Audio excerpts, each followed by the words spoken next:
Okay, we're joined this hour by Dr. Martha Rivas. She is involved in education struggles. She has a PhD from UCLA in education, which is like, for those who know, the Indian crowd is kind of the gold standard. So we're really, really excited to talk to her about today about, her educational journey, as well as projects she's up to today, and what is coming in the future. So let's start this story in the beginning. Martha, can you tell us how you began your educational journey? Sure. I mean, I think some of us have a commonality of wanting to get an education to have options for ourselves, for our families, but I think rooted for me was also community. I was born in Zamora, Michoacan, was brought to the country when I was 3. Immigrant parents, gardener, janitor were my parents. And so for them, it was always that constant education is the way out of, working class, hard labor. So that was always instilled in us. So it was that aspirational goal of wanting to get an education. But I was blessed in a way that I met Sal Castro when I was 14, which is unique. He's a prominent figure in our history period. But just meeting him, I was a participant in the Inland Empire Future Leaders Summer Camp when I was a freshman in high school. And I'm from the Inland Empire. I'm a desert Chicana, and so that was an outlet. I had to convince my parents to let me stay up in a camp for that 1 week. But that was monumental because I met Sal Castro. I became aware of our history of, Chicana, Mexican-American folk fighting for a right to have an education. And so I was one of those unique individuals who at a very young age was awakened to the injustice, was awakened to question why. Like, why are we still fighting this fucking fight? And so I came back to the high school fully charged, the whole met him at 14. I came back, became class president. I did everything I had to do, sports, school, leadership, lo que sea, right? If there's a formula to follow, tell me what it is. I got to do it. So I did. And so I was the only Chicana admitted to UCLA that year, back in 1997. And that pissed me off. And so I went to UCLA with this sense of fire of I shouldn't be the only one. But at the same time, I had this token of, why is it that a majority of my community are going to a community college and getting stuck there? And those are the questions that I always had for myself, why me and why the rest of us weren't. And so I give that context because my research as an academic has been, let's talk about that experience. Let's talk about the community college experience. But in order for me to really talk about what that meant, I had to understand the system, right? And so I think you said, UCLA's PhD is a gold standard, but I think it's not necessarily the where you go to, but it's who trains you. And so I was fortunate to be trained by amazing scholars, Daniel Solórzano, Chris Gutierrez, and I'm pulling a blank now, by so many scholars who just pushed us to think about systemic ways of oppression we're still continuing to see. And so coupled with my own questions, coupled with the fact that now I understand what research could be for my community, that's what led me to pursue a PhD, directly after my undergrad. So I was a 22-year-old when I started a PhD, and I dealt with all the bullshit that people say, you're young, you're brown, you're a woman, you're gonna hear it. And sure enough, I heard it through my entire trajectory. But it kept the fire going in terms of, I know this is what Sal Castro and everyone else fought for us before they were fighting for us. And we still have to continue to fight because the system that is structured and that was structured to be what it is continues to oppress our folk. And so that's a little bit of who I am in terms of the desert, going to UCLA, getting trained, really being exposed to the inequalities that are in our system, why I pursued the PhD. And I get that question a lot, why did I pursue a PhD? And I think part of it was I'm in the generation who was brainwashed to believe that you needed degrees to do good work, right? So I got all the degrees. I have 4 degrees from UCLA. And the real core of why I pursued the PhD was to have options for our folks and to have that platform to be able to speak because those 3 little letters after your name still carry that weight. And so I think that's ultimately what drove me to my formal education. Right. Can you tell our audience a little bit about Sal Castro and his significance? And Absolutely. I mean, he intended for a wide audience. So sure. I mean, Sal Castro, for me at least, he is the and he called himself a transformational educator, right? He wanted to transform education. He knew the inequalities. He was a counselor in East LA high schools when he led the movement of really organizing graduate students that were from all over, UCLA, Cal State Northridge, localized LA movement to really talk about the inequalities of schooling that Mexicans, specifically Mexican American Chicano students were encountering. The fact that then, and it's sort of hurtful to talk about what he fought for, but because we're still fighting for it, right? The fact that we needed to learn our history, we wanted to have ethnic studies, Mexican American studies, we wanted to have adequate, good quality books, we wanted to have good food, we needed to be able to have a freaking school that the ceilings weren't falling on us. I mean, basic needs within schools is what they were fighting for. And he was the prominent.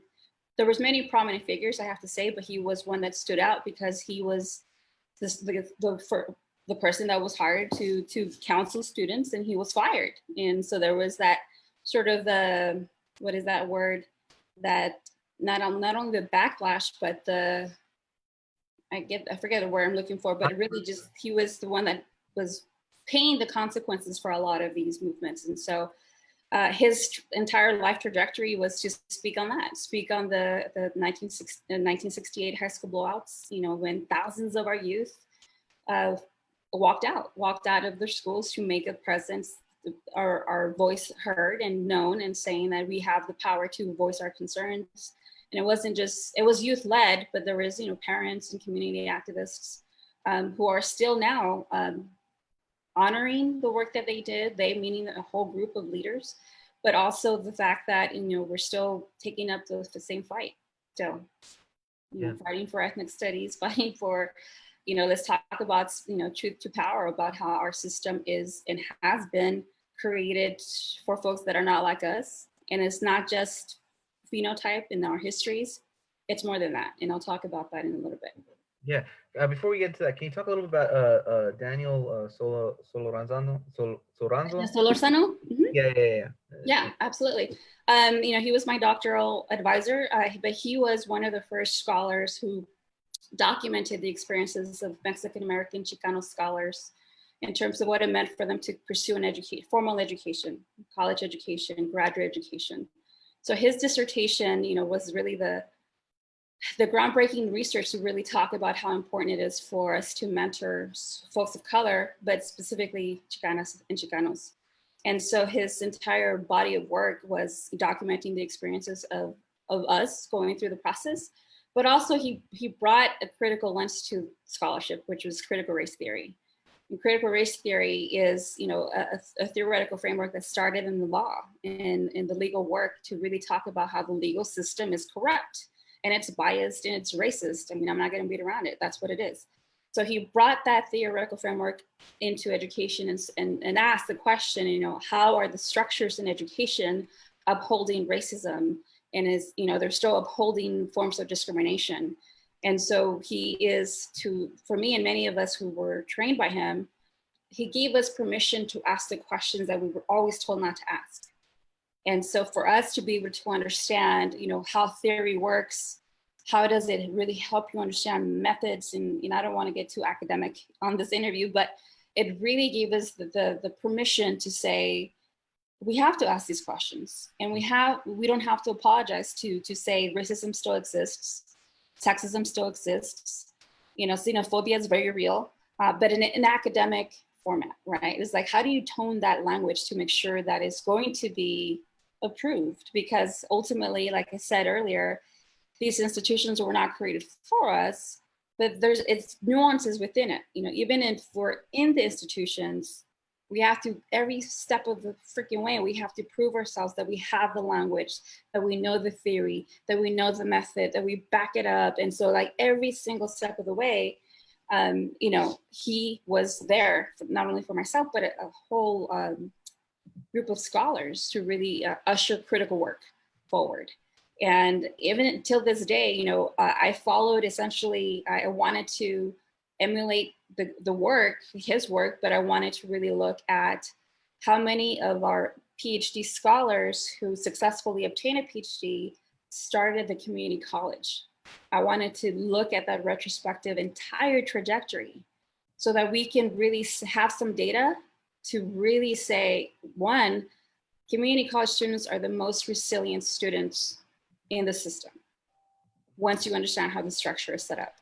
And two, really hone into saying there's so much potential in our community college students, so much, but we don't talk about them in that way. The dominant discourse is like, oh, well, you know, it's the community college, because it was built for us to think of it that way.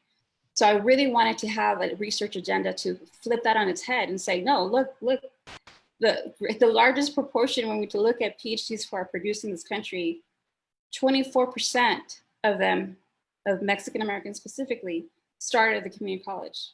So 1 out of 4 of Chicano PhDs started at the community college. That was the largest amount ever. And so I think that's really giving us, again, using good mentoring, using good permission to do good work really enables us to look at data differently and say, look, motherfuckers, like we can do good work, and look, let's really change the narrative. Let's really talk about systemic oppression, but let's also look at student resilience within that oppression. Yeah, no, it's very interesting that Daniel's teaching there. You have Kelly Lila Hernandez, the work she's doing. Yeah. Migra, Chon Noriega. Yeah. Chon Noriega, yeah. So a lot of people doing really great work at UCLA, and yet, this is a place where there had to be a hunger strike because they were getting studies, and I think to this day UCLA is not quote unquote HSI. There's a lot of problems with HSI, but it's pretty outrageous that UCLA in the city of Los Angeles is not HSI. That speaks to something, and the fact that there's no attempt to become an HSI, and that they've actually written that they don't want to become an HSI. That if it means lowering our standards, we don't want to become an HSI. I mean, that's a pretty blatant, flagrant, statement that this place is not meant for you. I mean, they still have Charles E. Young, the guy who names everywhere, and he was the guy that prompted the whole hunger strike. I mean, can you speak a little bit to like what it was like attending UCLA? First of all, I didn't know what the hell UCLA meant. I mean, I'm a first generation college student. The only reason I applied to go to UCLA was because going back to that camp where I met Sal Castro, I checked off the UC application because back then we didn't have the internet like we do now. So everything was paper-based. I checked off the UC campuses of the counselors of the shirts that they were wearing. So I knew back then, Ariel Tello was at UCLA, check off UCLA. I knew that Julio Rodriguez was at UC Santa Barbara, check off UC Santa Barbara. And so that's how I applied. And it wasn't until I was accepted that I started to hear the buzz about what UCLA meant and how it, this prominent, prestigious university that is world, renowned and et cetera. But still then, I didn't know what the hell I was getting myself into. I started in '97. I was a freshman summer program student, the summer before we started campus, the school term. And it was an eye-opening experience, going from Indio, which is predominantly brown folk, working class folk, to going to an institution where, my 2 roommates, it was a Native American woman and a Filipina woman, and we were the women of color quota for the entire dorm in one room. But they came in with, fancy everything in their dorm, knowing what the dorm would look like. I had no clue what I was getting myself into. So it was certainly that shock that everybody, talks about in terms of what does it mean, moving away from home, going to an institution. So racism was very blatant. It was in your face. I remember walking from an event and on the main campus back up to the dorms, because UCLA is a city within a city within the city. And it's hills up hills on top of hills. So I remember walking from a campus event, going back to the dorms, and there was a KKK meeting happening right in the freaking quad and with the bonfire. And so we're talking about, this is some real shit going on. Like things that I read about was here in my face. I got beer cans thrown at me because, it's like walking down the apartment, frat row and being, beer cans thrown at you saying, beaners, get out of here. You don't belong here. So absolutely, we can talk about the data in terms of how the data is telling us we don't belong. But then there's the qualitative, like the bullshit we really do go through. And mind you, I started, 25 years ago or so. But some of these nuances are still happening. You know, we see it in the news, is that, you know, our students are being harassed, they're hazed, they're constantly being told that they don't belong, their work is invalidated, or, you know, they're told that they don't write up to par, and that's problematic as well. And so anyways, so it was a harsh transition, and the only way out of that was really to build community. And that's what we do. We build community. That's part of our resilience, is to making sure that you gravitate to folk who understand your experience and who are going to support you and encourage you through the process. And so fortunately for me, I was part of that freshman summer program through the academic advancement program, which really unapologetically focused on supporting first generation college students of color. And that's where I met my group support group. And that's essentially how I was able to navigate some really rough times transitioning to UCLA. Yeah, no, I definitely want to get into this building a community, but before we get into that, I want to talk about the fact that, you know, you mentioned this question of community colleges and how much our population passes to them. It's very interesting to me. I mean, because I started learning about these things. You know, this concept of a traditional versus a non-traditional student, and just how the overwhelming majority of people on a college campus actually fall into that second category of non-traditional student. This is such an absurdity. Can you tell us a little bit about your work with community, your work in the study of community colleges? Sure. I mean, I'm big on psychology of language, right? I'm very critical of like what language we use, what labels we provide, and are forced to use. And this whole notion of traditional and non-traditional is bullshit. There's no it's just nonsense, right? It's just another label to make you feel like an outcast. And so to me, it's like I'm mindful of how not to use those labels, but ultimately, you know, the reality is that our experiences are so nuanced, it's so complex, and I think we fall victims to believe that a certain educational trajectory has to be, you know, chronological, you know, and that's BS. It so happened that, you know, mine, I forced it to be chronological. Like I forced myself to go directly to the 4-year, directly to the PhD, just to get this degree as soon as I could. And I think I did that more out of just survival mode, just get out of the system as soon as I could, because I understood how it was structured. Yeah. Are we good? No. I'm sorry. Yeah, we had like a little more pause. Okay. But in terms of my research, you know, like I said, I think what also sparked, besides the fact that my sister and a lot of folk home were at the community college, it was this experience. A lot of my friends who became part of my really close support group were transfer students, and they would constantly tell me, you know, oh, Marta, you don't get it because you're not a transfer student. You know, you came directly through. And so that sort of difference between you won't get it, you don't understand because you're a transfer, always stuck, you know, it struck something to me. And so I always wanted to know, well, what is that? Like, what is it so different, you know, that you have to go through? So I think that really pushed me to want to understand that, because again, majority of my peers were transfer students. And so again, that told me that those who came directly to the 4-year in my era were not folks that looked like me. And so, so the folks of color that were my support group came through the community college. And so the reason why I mentioned earlier, you have to understand how the system is structured to really say that, for me to say that community college students are the most resilient. So going back to that structure, you know, for folks who don't know, this is very California specific, you know, we have the 1960 California Master Plan. Just the language itself, a fucking master plan, right? And so it's a public, you know, this is how public schools are going to be structured in higher education. So we have the community college system, we have the Cal State system, and we have the UC system. So I'm going to be public school specific here. This is how the 3 system works. And so based on your academic ranking, you know, if you're in the top 3.5%, you know, you're going to be eligible to go to the UC. If you're in the top, I think it's at 13.5%, you go to the CSU, and everyone else, you can go to the community college. So just the language in which it was describing the structure of who's going to go where, you're funneling students to go to certain systems, right? It's what we're tracking our folk into these systems. Yeah. So, before you go on, Before you go Go on, ahead. can you tell our audience a little bit what is meant by tracking? That might be a term not familiar. Sure. So tracking starts, it's really how we're going to track, and it starts as early as preschool and kindergarten.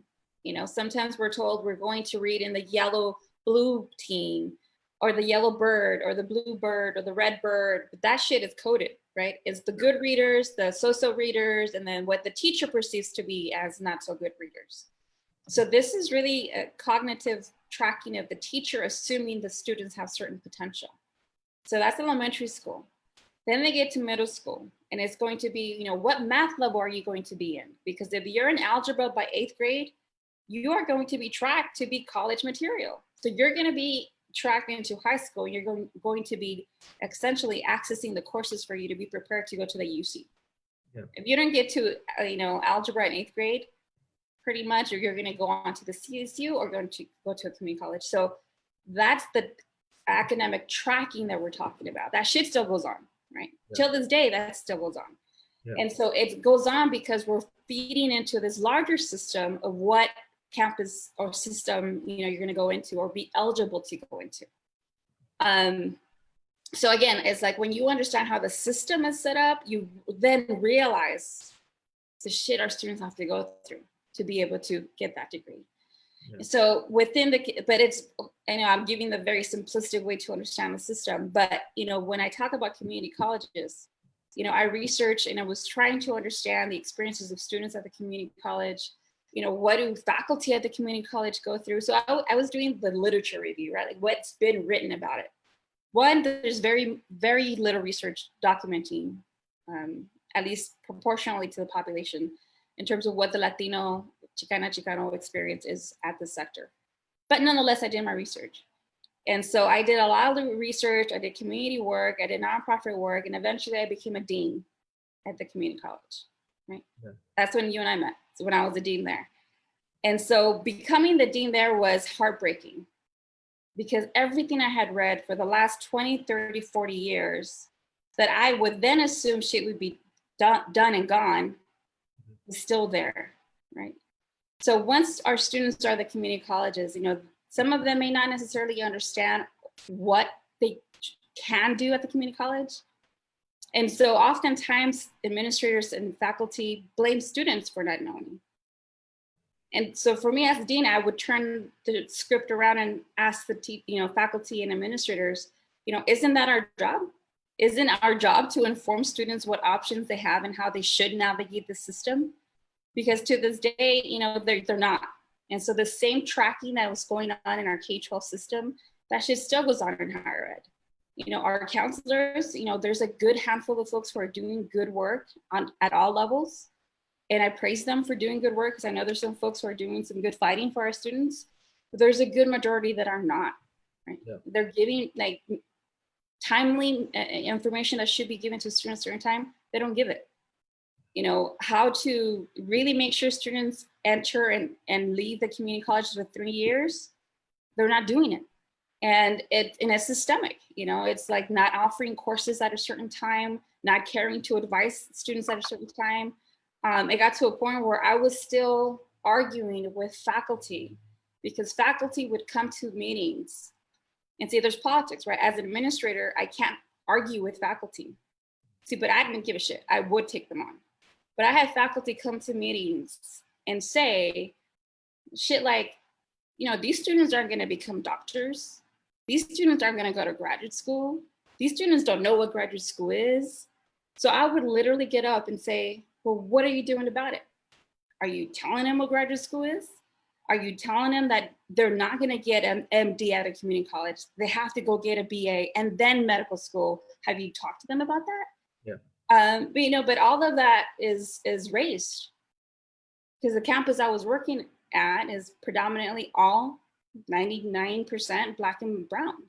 Yeah. So it was this constant fight of how could this be? I'm a dean. I read this for like 20 years, but shit hasn't changed. Are you kidding me?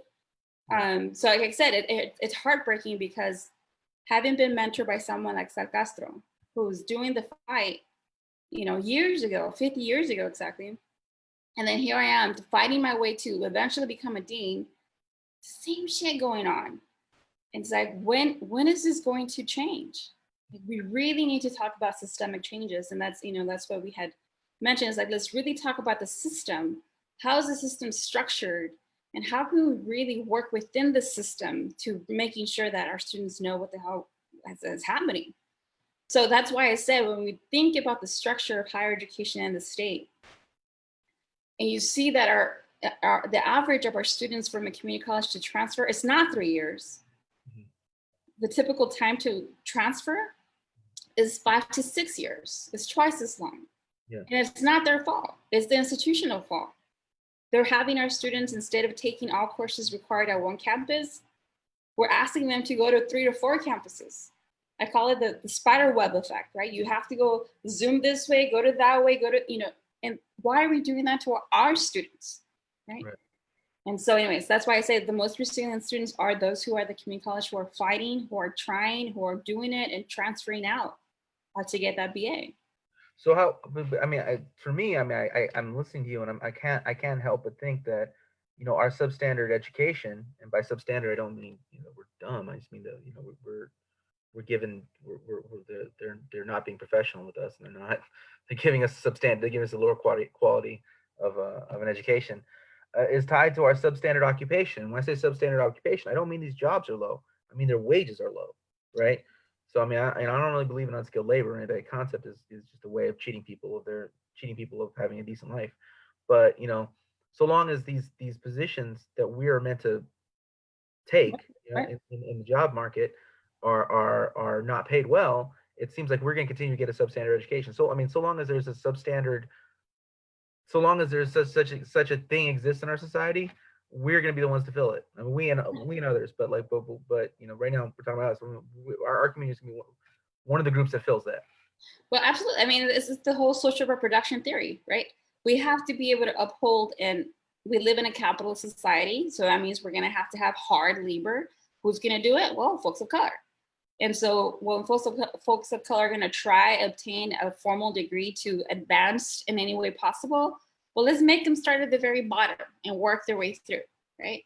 One of my students, when I was, dean, I was often invited to guest lecture at different, classes and so forth. And one of the classes, a student was like straight to the point. He asked me, Dr. Rivas, why do you think when we look at, enrollments at the 3 systems, why is it that it's predominantly brown and Black and brown folk, like students at the community college? And it goes back to your, statement, Matt. It's because we're going to enter the system. We're going to want to do good. We want to transfer, but the system does such a good job of cooling us out. And that's an actual frame. They're cooling out their aspirations. They're just going to either give up and blame themselves for it, because there's this whole psychological aspect to it, or go get that paying job that, here in the Inland Empire, every month there's a new factory popping up and I'm going to pay you $25 an hour. That's freaking tempting. So it's all simultaneously happening, right? Subpar, education and counseling, but yet there's this factory that's calling for us. So here we go, and so we know that for our communities, it's either going to a community college, because 75% of our high school graduates actually start at the community college, or go to prison. So we have this school to prison pipeline. So we don't have slavery, but we have the prison complex. We have the, factory complex. And so we have these other ways of making sure that the substandard of living continues to affect our communities of color. Yeah. And we're not supposed to see any of this. We're supposed to just think that. But in many cases, particularly in the Empire, certainly in different parts of Los Angeles, a lot of these community colleges, the faculty, I mean, oftentimes, like in certain places, not all of them, but in certain places aren't white. I mean, this is like a lot of people replicating stuff. That's what I meant. Like, it's not only about when we talk about, we're not, the institutions were created for us and kind of pat ourselves on the back, but we made it. No, bullshit, right? There's a lot of folk who have these degrees who are upholding the fucking institution. Yeah. And that's the thing why I couldn't stay an administrator, because there's way too many administrators who, once you get that 6-figure paycheck, I'm gonna do what I need to do to keep my paycheck, right? And so, like I said, but there are some good folks out there doing some good work, but I saw way too many who were too comfortable not doing shit for our students.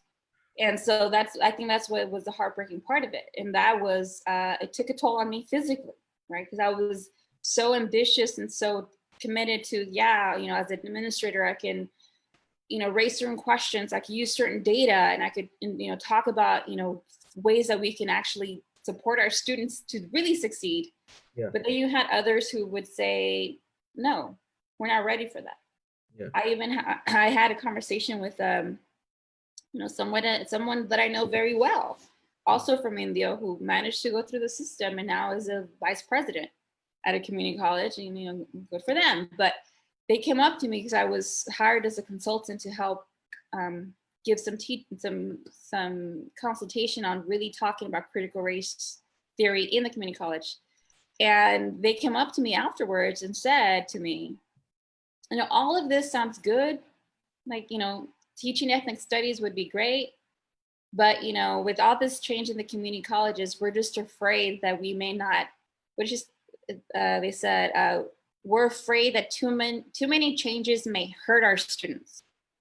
And my immediate response to her, I was like, and so what makes you think what you're doing now is not hurting our students? Yeah. It's like, I get pissed when people are like, well, we don't want to, you know, we've been doing business as it has. And so we're going to continue doing it. No, I mean, if you really know that the way you're doing business is not supporting positive outcomes, why the hell are you going to keep doing it?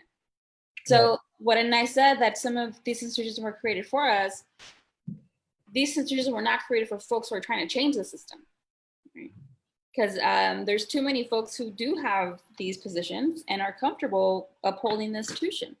And you see it even right now during the entire pandemic, you know, that, you know, I'm an adjunct faculty member, and the first thing that ran through my head was, do you know your student population? Yeah. Do you really know your students? I mean, my students are working 5 shifts everywhere, you know, trying to make ends meet to pay for their tuition. Their, you know, family, I mean, they have so much in their own worlds, and yet we're over here trying to force them to go online so that they submit their assignments. Really? We talk about equity and inclusion, and the moment we can actually proactively talk about equitable practices, we're forcing them to do Zoom classes. That's bullshit. I mean, I held Zoom classes as a counseling session. Just jump on, tell me how you're doing. Let's talk about how you're coping with this entire process. Yeah. And as soon as they told us to go online, I told my students, everyone is getting an A. Why not? Who wants to take courses right now? I mean, seriously. I mean, I have, you know, students are worried about, can I feed my child?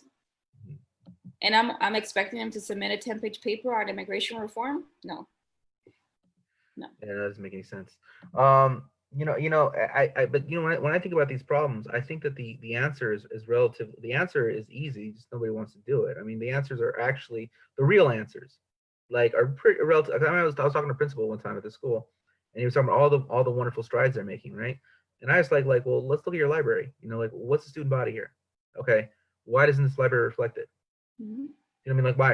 You know what I mean? Like, if you really want to solve this, you really want to be like, okay, you know, there's these discrepancies, there's inequities, there's this and that. All right, I'll tell you how to solve it. Fix your library, fix your staff, fix your faculty. Do that, and we'll fix it.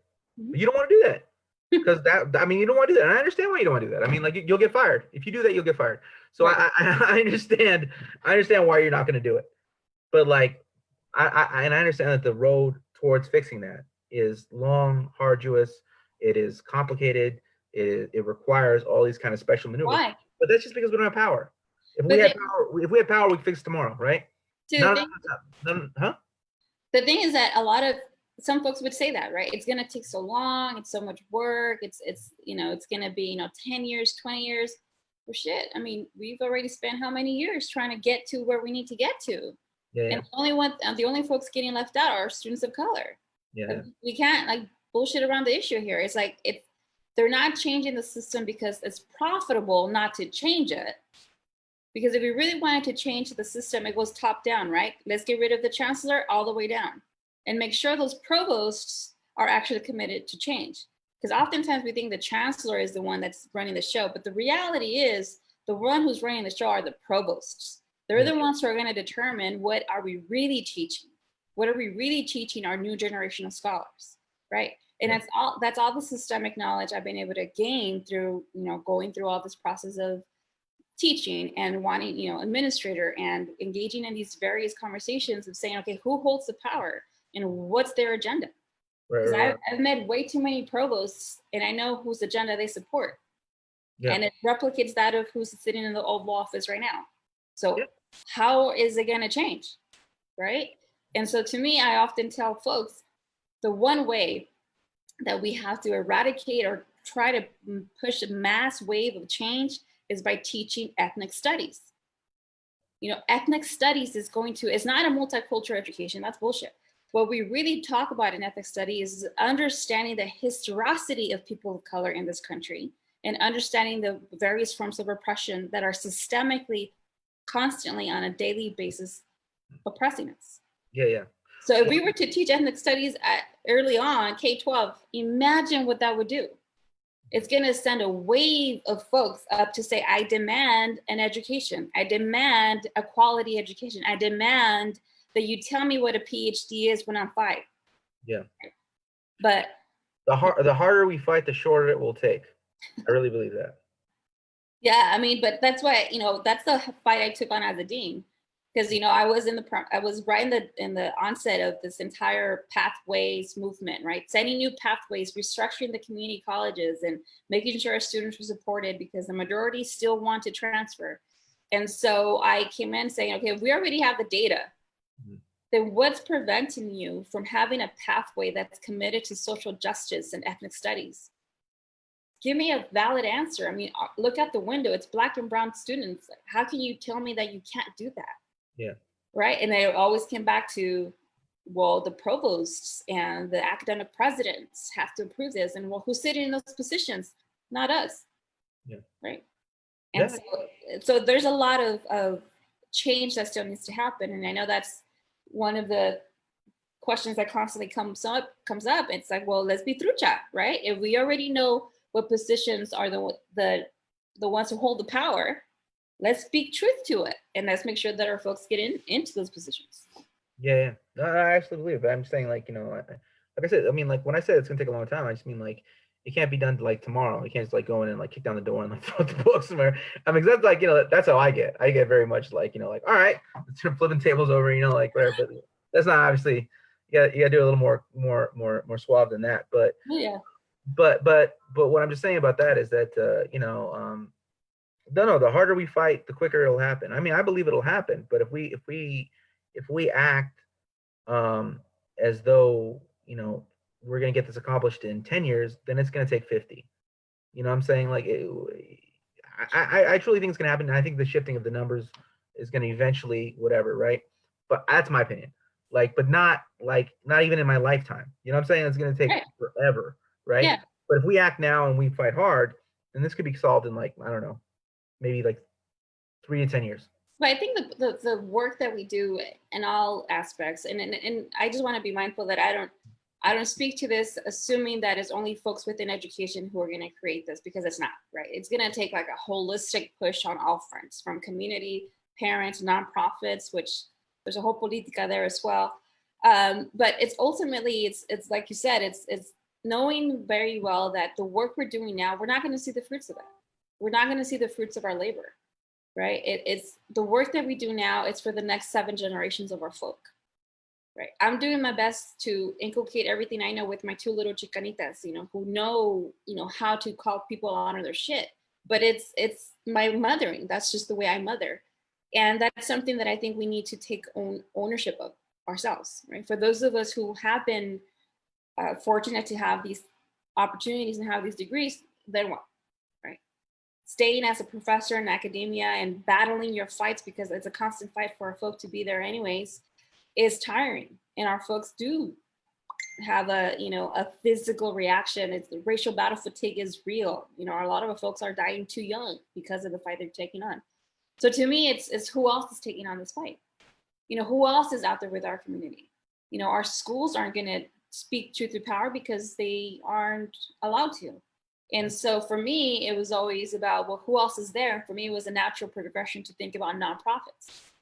What is the nonprofit world doing? And that's why I was an executive in the nonprofit sector to understand what's the role of nonprofits? What's the structure of nonprofits? What's the point? What are they doing? And are they putting just a band-aid approach services? Like it's not really going to change anything? Or are we really going to take the opportunity to say, as a nonprofit, I have the responsibility to speak truth to power because schools aren't doing it. So let me do it, And so that's ultimately the agenda I brought forth when I started working with nonprofits. First, I was a director of research, and I had to redefine what research meant in the nonprofit sector. Because the idea often is nonprofits exist because they run and chase money, but they don't really have any method or theory behind the work that they're doing. Yeah. And to me, it was like, that's bullshit, because there is a theory and there is a method, and we have to make sure that we own up to it and name it for what it is. So as a director of research for a nonprofit in LA, that's ultimately what I did, is really redefine what a role a nonprofit can play within a community when we talk about advocacy and educational rights.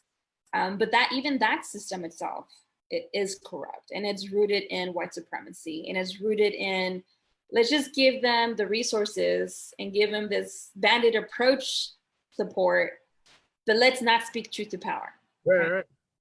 Right. So there's like field trips and, like guest speakers. And I mean, those things are important, but like the solution is like, you gotta like hire people, you gotta change your library. I mean, like, I'm just like, you gotta make the education reflect the people who are being educated. Yeah. It's that simple. And they don't want to do it. They don't want to give up Mark Twain.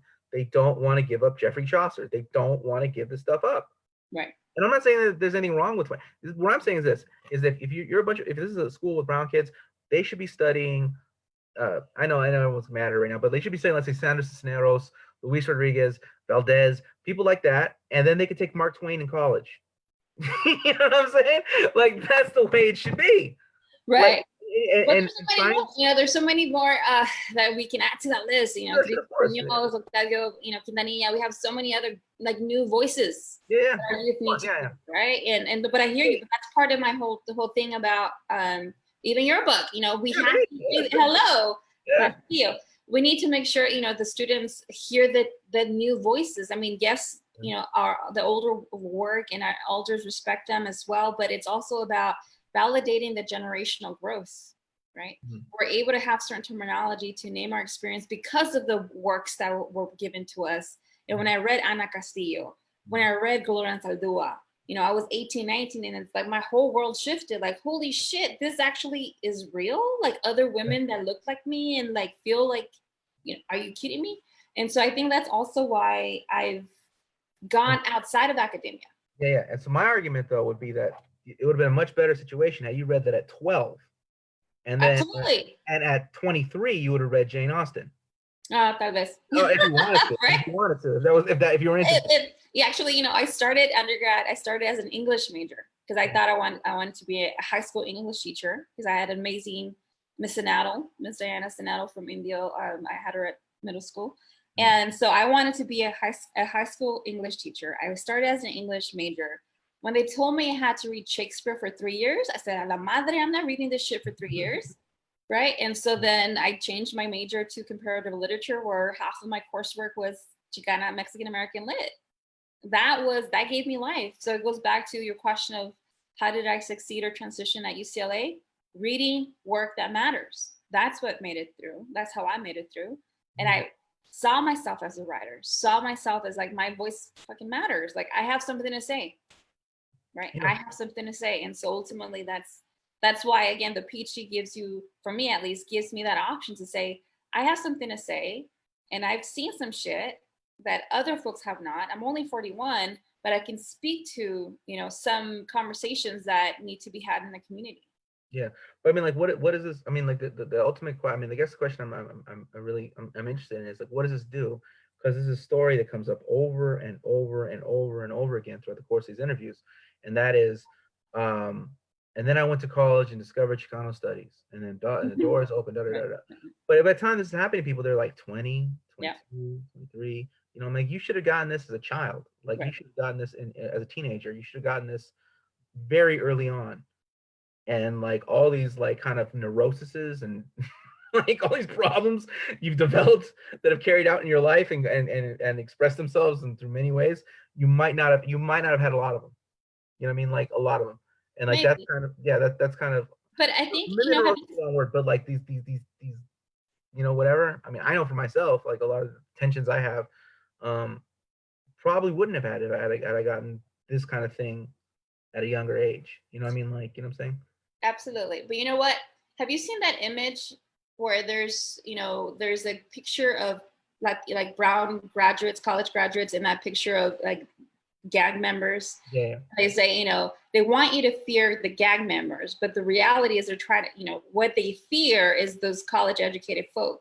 Yeah. Part of that college educated folk is that you would have access to literature such as these.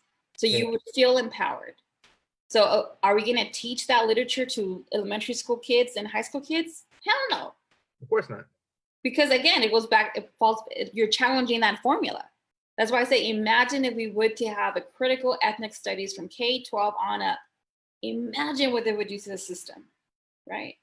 We would eradicate it because it's like there's a wave of folks saying, wait a minute, we demand for you to do something different. We're Yeah. not going to settle for this, 6-year transfer rate anymore. Yeah. And so it really goes back to, you are empowering and you are validating an experience by having brown kids read work that speaks truth to their experience. Yeah. My 10-year-old is reading Ansaldúa, and someone asked, does she really need to read Ansaldúa at age 10? And I said, shit, I thought I was late. I thought she would be reading Ansaldúa at 8, right? But because of that, it has the power of really shifting folk. And some of us know this because some of us practice and really believe Paulo Freire's notion, pedagogy of the oppressed is to read the world, or to read the book, or to read the word is to know the world, right? You're reading these words that speak to your world and speak to your authentic self. And oftentimes it validates thoughts that you don't want to voice. Yeah. And they're on print. That's the power of text. Right. It seems like this is we're calling what you're. It seems like a lot of this has to be fought for in the broader context though, because we have a racist prison system, we have a racist lending system, we have a racist wage scale, so of course we have a racist educational system. Yeah. I mean, like like we're gonna have a racist prison system, a racist wage scale, but we're not gonna have racist education. You kidding me? Like, of course. I mean, of course. So like to fight for like this major thing that's kind of a pillar of racist society, right? On its own, by itself. I mean, it has a potential to create, or to train, I should say, not create, but to train people, or to I don't know, to educate. I guess educate, that's a word. To educate people about the conditions that they're facing, and to actually go out there and try and change them. I mean, I think in some ways it's the most fundamental. It's the one thing that can try and that can actually start confronting the rest. Well, I think part of the argument why I say is like, if we were to teach like a solid ethnic studies program at all, like as early as we could, it's because it really shakes the foundation of why education was created to begin with, right? So it goes back to understanding the foundation of education as a system. So the reason why education, and you know this, and so the reason education as a system was created was to assimilate folks. So that's it. The reason education exists is to assimilate folks to believe in the dominant story. Why is it that I was 8 years old when I was told George Washington is your forefather, and I was sitting there like, what the fuck, this does not make sense to me, right? 8-year-old, I knew that shit did not make sense to me. And so it goes back to the fact that it's like, you're gonna teach ethnic studies, yes, because we're going to challenge the fact that this is not just one history that needs to be taught. It's not just one experience. This is bullshit, right? And so you really want to think about, how do we change the premise of the structure? If the premise is to assimilate, let me tell you what, it's not to assimilate. It should not be to assimilate. It should be to acculturate to various cultures. Because the system, it's antiquated. We know that. Yeah. And the problem with it now is that we have folks with, associate's degrees, bachelor's degrees, master's degrees, PhDs, that still hold some acritical thinking. And I just saw it in the Riverside County Board of Supervisor meeting right now, live stream like an hour ago. You had some formally educated folk talking about, I hold these degrees and I believe we need to open the county today. And it's like, you may hold degrees, but do you actually know data? Yeah. Do you know how to, you know what I'm saying? Like, so, but to me, it's like, well, it makes sense because some folks still went through the system and they are acritical about some real shit. Yeah. So anyways. So I had Marco Valencia on here, and he was talking about, we're just kind of like just blabbing away. He's a graduate of Berkeley, does education in San Diego, and he is a graduate of UC Berkeley, and he was gonna have he got a lot of cancellations, as many of us did, and he was actually scheduled to speak at Oxford. So we got in this conversation though about, it's one thing to say I had working class parents, and I went to Berkeley. That's one thing. It's another thing to say I have working class parents. It's one thing to say I have working class parents. I went to Berkeley, and I'm going to speak at Oxford. That's one thing. It's another thing to say I had working class parents. I went to Berkeley. I'm going to speak at Oxford, and you can too. It's another thing. But it's a final thing to say I had working class parents. I went to Berkeley. I'm going to speak at Oxford, and let me tell you something. There is nothing so special or unique about Berkeley or Oxford. Mm-hmm. That's a completely different thing to say. Yeah. And I think that's the kind of I am kind of part of that third mentality. I mean, the fact of the matter is, I don't really have too much formal education, and I've spoke at Cambridge, but the message I have from that is not that look at me. It's that no, Cambridge is not that special. There's nothing so unique about it, other than the fact that it's training people to be intellectuals for NATO and bomb countries. That's what Cambridge is. Absolutely. And so I think that people need to get that understanding that these places are designed not only not designed for us, they're designed against us. Absolutely. Like people coming out of UCLA, they become urban planners. They become people who design education programs. I mean, not the ethnic studies type curriculums, but the big stuff. They go work for ethnic studies is a big thing. It is a big thing. What I meant to say that is the big oppressive thing. They go work for the people that will oppose ethnic studies. These people they become the elements of society that are actually built against us. Absolutely. Not for us, but against us. Yeah. So people need to understand what these schools really are. They're training grounds to build a kind of managerial legal class for the people that rule the world. I mean, these are training grounds for the lawyers and managers and executives who are going to destroy your life. Absolutely. And absolutely. I mean, and that's one thing I messaged. I think when I came back to the Riverside area, to home, home region, I was a keynote speaker somewhere. I forget what it was, but it was in Ontario, I think, or anyways, doesn't matter. I was a keynote speaker. They introduced me and they, they run down the list of degrees and titles and BS and all this stuff. And so everyone was applauding, right? Applauding, blah, blah, blah, and I stood there with the microphone and I said, first of all, I don't think you should be applauding me. I'm waiting to the point where my trajectory is not applauded because it's unique. Because my experience should be that of everybody, just for the sake of going through the experience and coming back to our community and saying, okay, now let's make sure everyone else does. And be critical of what it means. What does it mean to get these degrees? What does it mean? I was just holding Supervisor Perez accountable. I said, hey, listen, you're a supervisor. Yes, you are from Coachella. You went to Harvard. And guess what? That shit don't mean anything. Right now, the fire's on your fucking feet. What are you going to do? Right? And I know that he's has the pressure on him, but it's, hey, this is what you signed up for. So I'm holding him accountable. And it's like, yes, you could throw your Harvard degree around, but it's not going to mean anything if you don't actually practice to support and protect our community. Yeah. Same thing. So it's really about, going back to the whole notion of psychology of language, is psychology of all these names. Like, what does it really mean? Because to some extent it's empty rhetoric. Yeah. If you're not putting your foot on the on the ground to walk the walk with our community, even with your fancy ass degrees, then you're not really going to understand what the community is going through right now. Yeah. But I also think at the same time, we do live in this world, and these things, these fancy things, right? Like Marco going to speak at Oxford, like a degree from UC Berkeley, like a degree from UCLA, like speaking at some, the Ivy Leagues, whatever. These things are like hammers, like these are things we can grab a hold of and we can wield and we can knock doors down with them. You know, I mean, and that's what we're supposed to be doing. I mean, if you do find yourself in a position to go do these things that people take seriously and think are a big deal, you should do them, and then come back and use it as a, Yeah. you know, Yeah.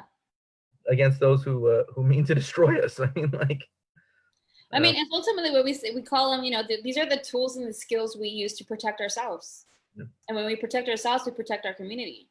I think the challenge I have is when I've seen too many folks who have these fancy degrees and titles and throw the MIT. I went to MIT. I don't give a shit where you went to. I mean, at the end of the day, it's like, what are you doing? Yeah. Like, because I think so many folks do get disconnected. And I get it, their fight is in academia and they're doing this work and they're doing, they have their own battles to fight. But I think oftentimes we do get disconnected from what's really happening in our communities. And I think ultimately that's why I continue doing the work that I do as a consultant and working with nonprofits, because every single day I am reminded of the anxiety and the pressure that our communities are under. Yeah. And, from talking about, ADA compliance, we have parents who are stressing and anxious about their child being a minute late because they've already been bombarded with letters and calls, about their child being late or tardy or what have you. And I tell the parent, let's talk about what ADA compliance really means. That means if your child is not in that seat at a certain time of the day, they're not going to get that paycheck. So at the end of the day, it's about a fucking paycheck. So for our parents to understand ADA, just the policy, right, is arming our parents with knowing, like, it's una póliza, right? It's a policy that was created to profit somebody, not us. They're just using our kids as collateral. That's what it is. And I think even in this situation now, I mean, I think there's some of us who are holding anger, this what we call beautiful rage and anger, because our communities are still being held collateral over this pandemic. Brown and Black folk are dying, and people are like, well, it's time to open business. It's all connected. Right? It's all connected. Yeah. Well, we're approaching that hour mark. I really appreciate you spending this time talking to me. And is there where can people connect to your work that you continue to do? I mean, right now, like I said, I'm working. My commitment is to stick within the community, but I do love teaching. So it's just teaching in various modes. And so right now I'm giving like talks over cyberspace, on Instagram. So I'm Dr.InlandChicana on Instagram. Here on Facebook, people follow me, just commentaries of what I've said, different things I comment on. So it's really just that, using my platform to share, provide opinions. I am writing a kind of like a memoir. It's titled Stay Trucha, and it's really about the bullshit I've seen in higher ed and nonprofit, and my own politica mothering as a, and I don't say Michelle Day has mentioned there's a difference between a single mother and a lone mother. I'm a lone mother because I don't have family in this region. I'm literally mothering by myself these two children.